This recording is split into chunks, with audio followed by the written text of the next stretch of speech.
Today's Daily Digit, I thought you'd like to hear this. For every $1 added to the economy under Obama, we've added more than $3 in debt. So your number today is 3.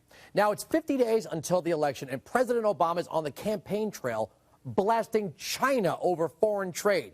He's gone as far as bringing up an unfair trade charge with the World Trade Organization. So let me get this straight. The guy that subsidized General Motors wants to file a claim against China for subsidizing its auto industry. So it's okay for Obama to do it, but China can't. Now, how is this any different? And here's the problem with all of this. GM's, I'm laughing when I say this, GM's Chinese operations are partly owned by the state. In other words, state-run companies. You know, the Chinese state-run companies run by the government with the purpose of building factories in China to make cars for the Chinese consumer. So if the point of the GM bailout was to protect the American worker, then why are we expanding in China and letting our partner in China subsidize its industry while we're subsidizing our own? It gets so complicated. Dr. John Parnell, the Belk Chair of Management at UNC Pembroke, and Gordon Chang, a contributing writer for Forbes.com, joins us from Washington, D.C.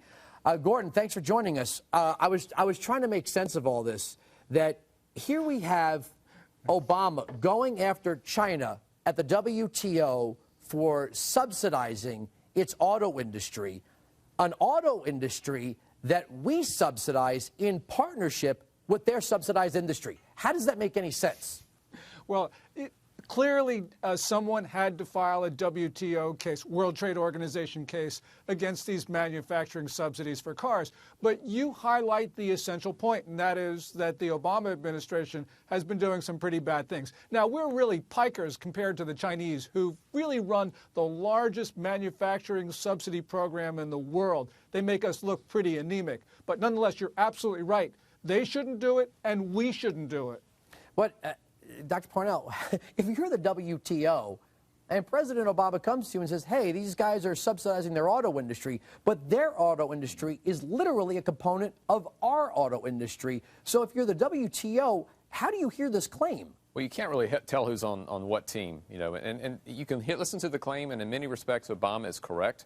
But the problem is, as Gordon pointed out, this is, you know, we're playing on their turf. You know, the Chinese do this. They do this with all their industries. And this is what they're good at. We don't want to get involved in a situation where we are trying to compete with them, we're trying to out-subsidize them. We will lose.